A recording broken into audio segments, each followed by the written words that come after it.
Welcome back, ladies and gentlemen, to the counselor's office. Mr. Gaming Counselor, and we are back with more of the Counselor Reacts. We're back with some more Destiny 2. We are talking about the -5 and surges and why they're bad. We're going to check out a video by Aegis. His video titled Sandbox Sit Down, the -5 and the surges situation. The link will be down below, and by all means, check it out. Hit the like button. What's going on? Well, we are kind of going back to a video that I did that it seemed mostly positive. There was some backlash about the -5 surges situation with raids and how it is making things challenging. And I like Aegis because he actually breaks down the numbers. He doesn't do like, oh, I just went to a lost sector and big number. No, he actually looks and dissects things more than what most content creators do. In fact, I would say he's a better piece of evidence than most Destiny 2 content creators. So we're going to watch a video where he really digs into why -5 and surges are bad overall. This topic of discussion is a controversial one, the issue of the power delta and surge changes for raid and dungeon content. Now that there's been a couple of weeks for things to cool off after contest mode Salvation's Edge, players have had plenty of time to let these changes marinate, and marinate they have. However, in the heated discourse over these changes, a lot of misinformation has been spread, resulting in some misconceptions that have been formed over this topic. And I'm going to be very honest, I'm re-recording this video because my initial was literally tearing into part of the community that liked the -5 and surges. I tore into them. And this video does an excellent job of really showing how ignorant those people are. So I'm going to let him do that. And I'm just going to kind of give my feedback while trying to maintain the toxicity. But my God, the amount of people that just don't understand what -5 and surges actually does. This video will do a great job of really kind of highlighting it and showing you why people are wrong. I've been meaning to make a sandbox analysis video series on YouTube for quite some time now, as I feel Destiny 2 in particular is lacking in this style of macro analysis content. Now, Which I agree. I wrote most of the script before Bungie released their TWID stating their intentions to partially revert the changes they decided to make to raid and dungeon content by effectively making all surges active at the same time, including kinetic options. While this is a step in the right direction, I still thought it might be insightful to discuss why the original -5 plus surge change was a negative in the first place, as I saw a lot of community discussion stemming from this topic that I believe to be misguided. Before we start, and there's a lot of misguided people thinking, oh, it's a good thing. Oh, it's making things challenging. It's not. Analyzing, let's clear up a few things. First, what actually changed with the sandbox? For this, we turn to our good friend Mossy Max, who I've referenced.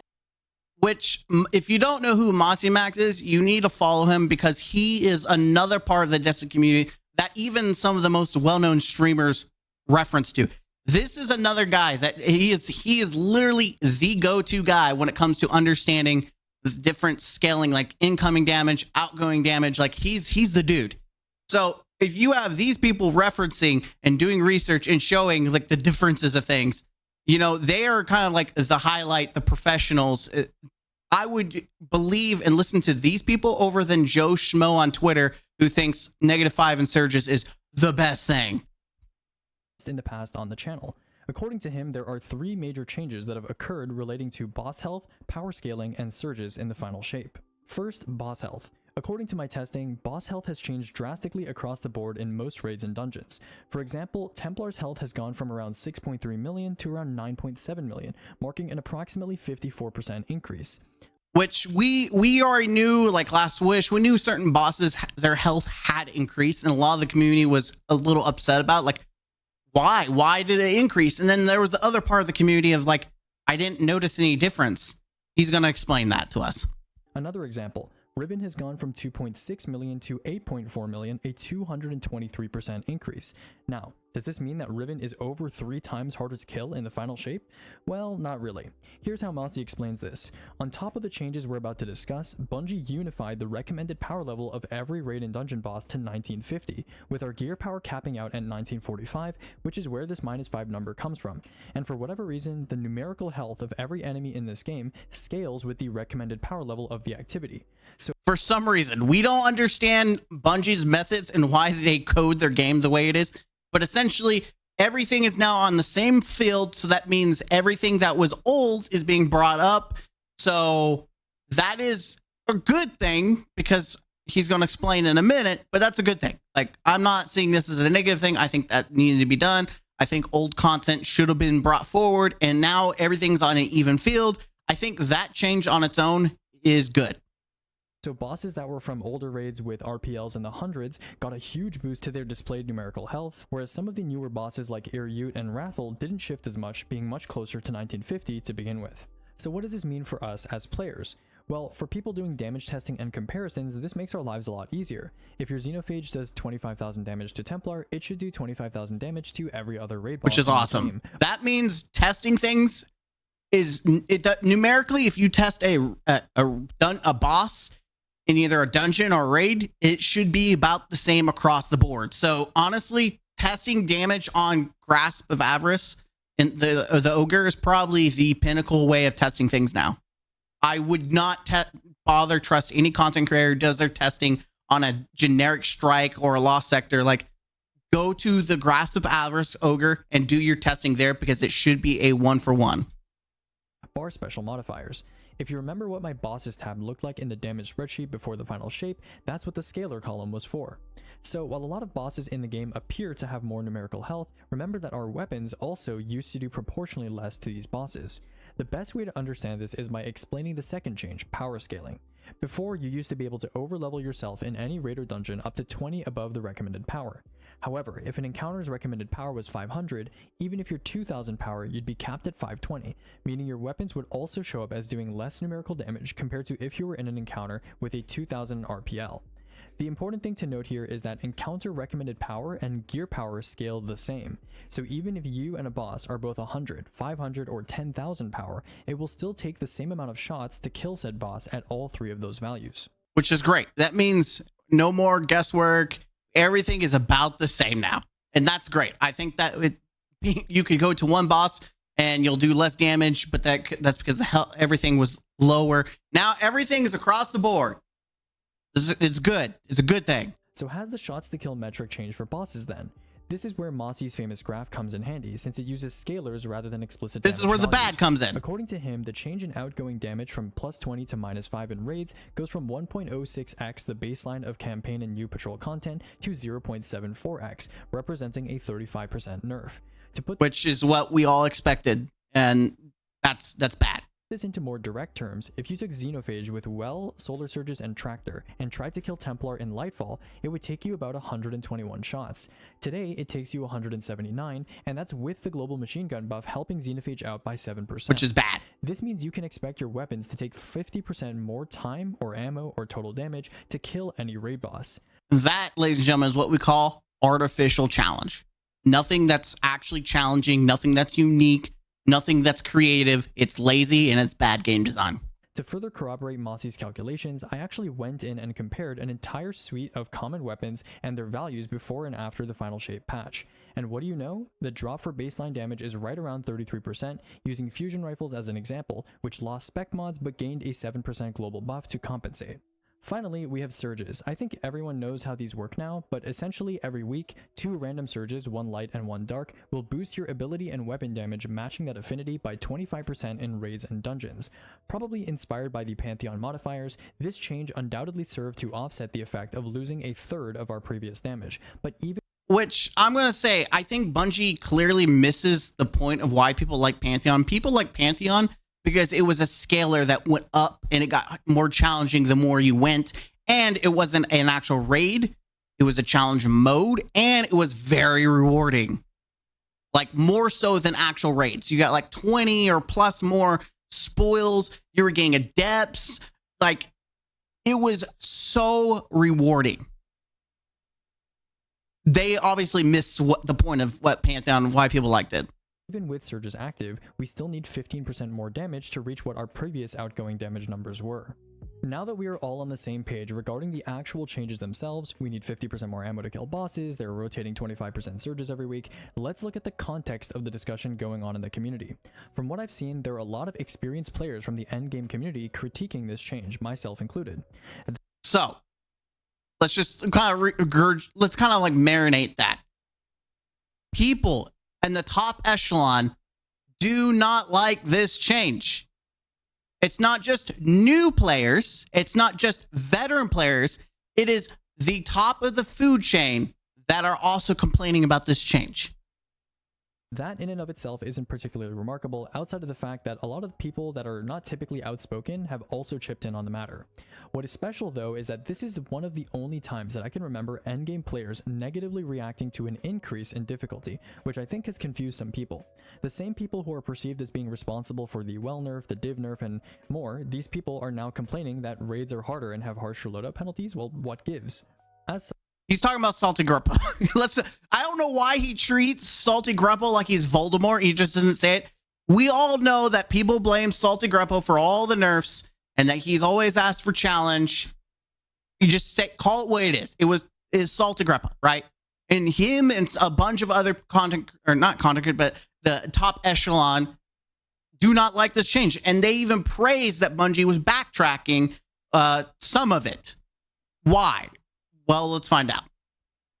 Such, I've seen quite a few participants in the discussion endorse beliefs that I don't think they even fully believe in order to... That I think that is very true. There are people in my comment section who have no idea what they're talking about. They are talking up their butt. And that's me being very nice. Again, this is me re-recording and being very generous and not just like ranting. But people have no idea. They are incredibly ignorant. They have no idea what they're talking about when they try to support -5 plus surges. They have no idea what they're talking about. Get back at those they deem elitist or so-called meta slaves without understanding why exactly this change is bad for the game. In reality, many of the players complaining are players who not only enjoy challenges, but thrive off of them. So exactly. It makes sense that a change primarily impacting one of the easiest endgame content pools would be an area of contention. So if the elitist endgame players aren't hypocrites, then why are they complaining about an increase in difficulty? The real issue these changes pose to the sandbox is twofold. First, given that we are now -5 instead of +20, this inherently makes normal raid and dungeon bosses about 50% more difficult to kill. Now you might be thinking, that's not so bad, it just makes things more challenging. Well, first of all, most people have criticized Bungie in the past for making bosses, especially solo dungeon bosses, that are just sandbags of health that substitute... Goes to the deep. How many people who tried to do solo boss did not like that because it was a chunky boss? And that is exactly why being under level is bad, because it's bad game design. Having more health or taking longer to kill is not a challenge. It's one thing if it's like contest mode where you're completely under level, things hit hard, like that's what it's supposed to be, which people want that mode. They just want it as a mode, but people don't want that in the normal base raids. No one wants that. No one likes beefy enemies just for padding, because that's lazy and that's not good game design. It's called artificial challenge. Perceived real difficulty with artificial difficulty. Anyone else remember this term being thrown around back then? However, and Bungie loves artificial. I mean, I would even argue to say that Bungie just slapping in champions is artificial challenge because it's not really good game design. The real problem with this change is that we already have a difficulty tier for those that want an extra challenge, and it's called Master. No, see, I will rant a little bit. Master doesn't exist. If you talk to the people who complain about base raids are too easy, they completely ignore that master raids exist. They absolutely do. Master raids don't exist. If you ask any of them, well, what about this? What about that? Oh, sorry, it doesn't exist. It's a novelty, Mr. Gaming Counselor. It's a novelty. I'm sorry, what? It's a what? So the challenge mode, the mode that's meant to challenge you and me, that's supposed to be hard, you're going to call that a novelty? And this is actually a comment that I got about it, that it's even Master's easy. Because it's Master's easy, we need to make the base version challenging. But people don't, the people that are incredibly ignorant, that like -5 and want surges, they refuse to acknowledge Masters. That's the bottom dollar. And that's me being nice. They're ignorant. They refuse to accept Masters. They want challenge, but I guarantee you the people that are liking or complaining about Bungie reverting some of these changes, it's because they never touch Master or Grandmaster Nightfalls. They don't do that content. They don't touch it. And if they do, they barely touch it. and then they whine and complain that base raids are too easy. They're too easy, but they refuse to actually touch the actual pinnacle challenge mode, which is master raids and grandmaster nightfalls. And if you complain that those are easy, then the problem isn't let's just make base raids harder.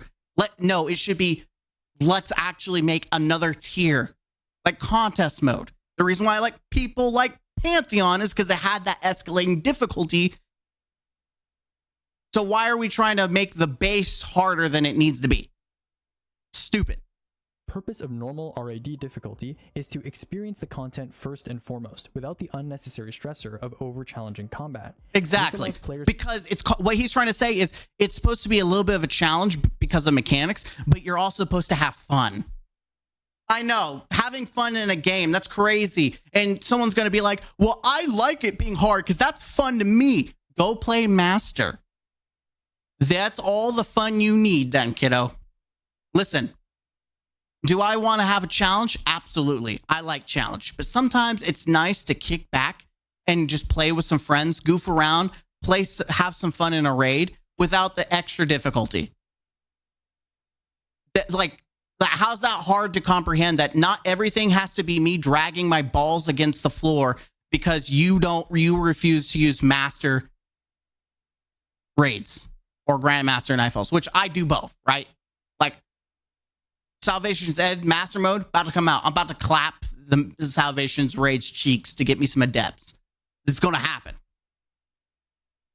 To try things out in 3-man or 6-man boss environments instead of boxing them in and forcing them to struggle for a completion. Without a true normal difficulty experience, we are raising the barrier of entry to some of Destiny's best content when the statistics show that the vast majority of Destiny players have not completed a dungeon, let alone a raid. I think it was like 75% or something like that. It's ridiculous how high the bar is. And we also had a massive influx of new players. And it's a sin that these people are not experiencing some of the best parts of Destiny. And then you have gatekeepers who think, oh, well, they're new players or only people that have the most meta stuff should be able to play. Go jerk yourself off in the corner, dude. I'm sorry. You're a loser. Your personality is Destiny. You will never be loved. And that's me holding myself back and telling you what I really feel. You don't work for Bungie. You don't make the game. I know you seethe knowing that people are getting Sherpas or people who are using Thunderlord to do DPS. I know you're seething in your teeth that these people are getting completions because your personality is raids need to be harder than tooth and nail. Go jerk off. I've met plenty of players who would maybe like to try a raid or dungeon, but have difficulty getting a group together. Why are we I'm going to let him finish. Erecting additional barriers to the normal version of what Bungie has admitted is their most expensive yet most prestigious content to make? And here, that's a good thing. It is expensive. We want them to bring other old raids back. But why would, and if they do, usually what happens is that it's free. Why would Bungie bring old free raids back if no one's using them? Why waste the money? And it benefits us veterans when they do, because we have more content. We have things that we've been wanting. I want Wrath of the Machine, but why would they bring back Wrath of the Machine if only a certain amount of the population ever touches it? Because we have Gatekeeper Timmy over there thinking, oh, well, only I and the upper mid negatives should ever be able to have a challenge and have fun with it while everyone else needs to sod off. Like, what? It benefits the Destiny economy and ecosystem when everyone's able to play the base game. That means base dungeons, base raids, base nightfalls. Everyone's able to experience what Destiny has to offer. You're introducing new raiders. You're having more life. You're pumping literally blood through the veins of the game. Do I think everyone who's new should be trying to do Master? In fact, I called that crap out with Pantheon, saying there's too many new people who've never touched a raid who are trying to get through Pantheon. That was a no-no. I say the same thing for Masters. It was the same thing in Destiny 1. How many people did I kick out of my group because they never did the base King's Fall, but they wanted to do Prestige King's Fall? I said, get the heck out of here. Go play the base raid, learn how to play it, and then come back. I think you have every right to not want to play with someone who's never played the base raid or knows the mechanics. There's no reason they should be doing the true challenge mode. But base raid, who cares? Who's going to gatekeep that? Even Bungie doesn't gatekeep that. If they wanted it to be gatekept, they would have raised the bar of entry. But obviously they don't. And if you think, oh, shut up. Shut up. You don't know what you're talking about. Shut up. It is a base raid. It is endgame, but it's the entry point where people who then eventually get up to the real endgame, which is master, grandmaster content. Just how it is, kiddo. Second half of this comes from surges. Obviously, it would be nonsensical to tank damage by 35% and then not compensate players in any way. So Bungie's solution was to provide a rotating 40%, so 2 out of 5, coverage set of surges that change every week. As we've mentioned before, this doesn't fully recover the damage lost by the plus. No, we're still losing 15%. However, I've seen some people say that this is still a good change, since it forces players to get creative and, in their words, stop being meta slaves by using the same weapons they've been using for the past however many years. And a lot of people in the comment, there were several that in my comment section of my video, like, I love the surges. It really forces me to play with other guns. And my retort to that is, if you need an artificial challenge to force yourself to play with other guns, the problem isn't the game. The problem is you. You are your own problem. The problem with this idea is that it fundamentally misunderstands how the damage meta works in this game. First of all, even if you wanted to implement some sort of rotating modifier to force players to use different weapons, it would have been better to rotate weapon types themselves rather than affinities. For example, a sword boss like Crota is still going to be a sword boss whether it's Solar Strand or Arc Stasis Surge like it is this. Imagine that! Because an artificial challenge doesn't actually change anything besides add padding. Because the base mechanics are still there. Imagine that. This week. The only thing that changes is the number of swords I need to keep in my vault. Instead of just a big quest, now I have to scour for an Abide the Return or an Ill Omen. Unless your opinion of changing the meta is changing what flavor of sword you have on, that isn't a meta change. It's like changing the shader on your sword and calling it a meta shift. And I guarantee there's people that are doing that. If you did think that, you'd still be wrong, since players have always referred to metas by weapon type or strategy in this game. Whether we're talking about the double slug meta, the linear meta, or the rocket meta, metas have...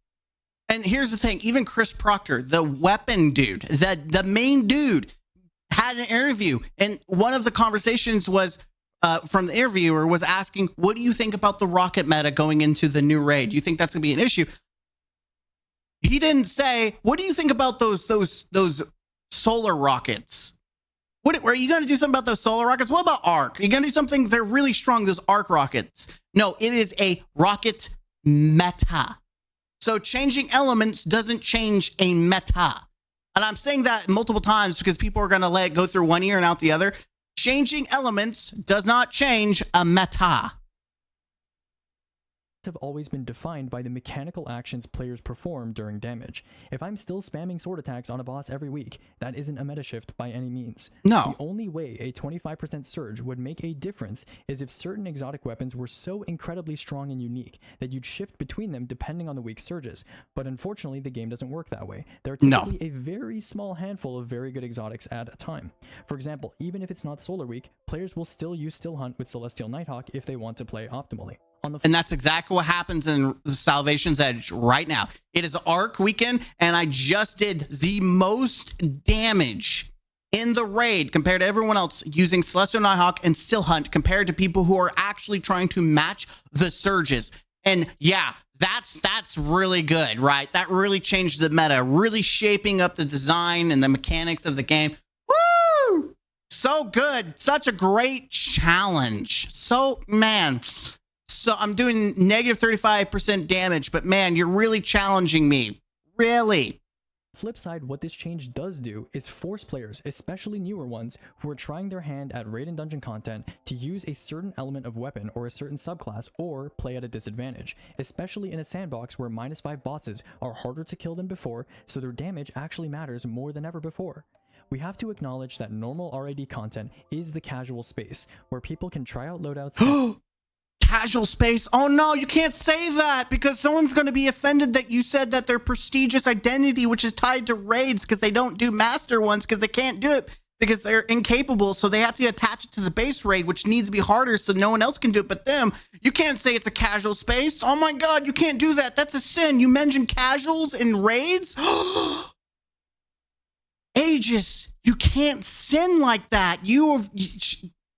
Shame on you, Aegis. I thought you were better than that. Yes, I'm being facetious. And experience raid and dungeons in a relaxed environment. If you want sweatier, arcade-style, rotating surge gameplay, go play Master content, where the... Can I hear that again? I'm sorry, what was that? What was that? Aegis, say it for the back. In a relaxed environment. If you want sweatier, arcade-style, rotating surge gameplay, go play Master content. There it is. Go play Master content. Shut up. No one cares about you wanting the base raids. It's too easy. As long as Master Raid exists, that is the dumbest argument I have ever heard, and there is no reason. There is zero logic. There's no reason to ever have the base raid be harder. We have a challenge mode, where the purpose is to be challenged and restricted. Ironically, if this is an attempt by Bungie to drive experimentation and innovation and damage metas, it is having and will have the opposite effect, on top of causing the negative sentiment it already has within the community. After all, what is the purpose of spreading this master experience to normal content? Who does this benefit? In conclusion, this is a little Timmy whose identity is Destiny. I know I'm starting to get up there on the toxicity, but like let's be honest. If the top echelon, the people who actually have world's first raid belts don't like this, then why should I give a crap about little Timmy who, I've done some Sherpas, and I do raids every day, and I think they're good. I think -5 and Surges is great. You should listen to me, because you don't know what you're talking about. I'm going to refer to the people who are actually the top players in this situation, and I'm just gonna say little Timmy can go, there you go. Controversial issue, but I hope I presented how I think a lot of the discussion surrounding it has been misguided by lack of clear information on the subject, whether it's incorrect power scaling numbers being thrown around, or a general lack of understanding how damage metas form over time. The main problem is that we have lost a lot of damage in an activity tier that should feel fun and safe for newer players instead of restrictive and challenging, with the only way to recover some of that damage is by using specific weapon affinities or subclasses that players may not have access to or want to use. All of these downsides, and yet we've already observed and discussed how this does not effectively drive loadout innovation or meta shift. This doesn't change anything. You might be asking yourself, if that won't drive a meta shift, then what will? As someone that has been observing, interpreting, and even defining the damage meta for the past year, let me tell you what actually drives meta changes in a positive way. Unique boss models are one method. As much as unique boss models. Hold that nugget. We like to complain about Tormentors, they're crit priority models built upon the Techian model to produce an enemy that forces players to use precision weapons which, up until Still Hunt, were not generally the pack leaders when it came to DPS.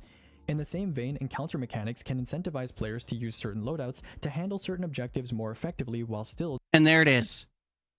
Game boss design, mechanics. That's how you make things challenging. There's a reason why people struggled on day 1 of Salvation's Edge in the 4th encounter. Was it because of power level? Sure, that maybe people struggled a little bit with that. But no, the reason people got stuck is because of the mechanics. You want to make a good game, you work on mechanics. Look at Dark Souls and even Elden Ring, a game of the year. Is it hard because it's just generic, oh, you're power handicapped? No, you can use whatever you want. But why people struggle is because of boss mechanics. And yes, at some point, you're going to master those mechanics. There's people that are running -1, level 1 dudes and no hitting kill bosses in Elden Ring. But that is like such a top of the echelon. Most common people will find that challenging. Now, does that mean that we need to make the game harder and handicap players? No. That's why Destiny has a master mode. You make a higher tier difficulty for those that want to have the challenge. We have that.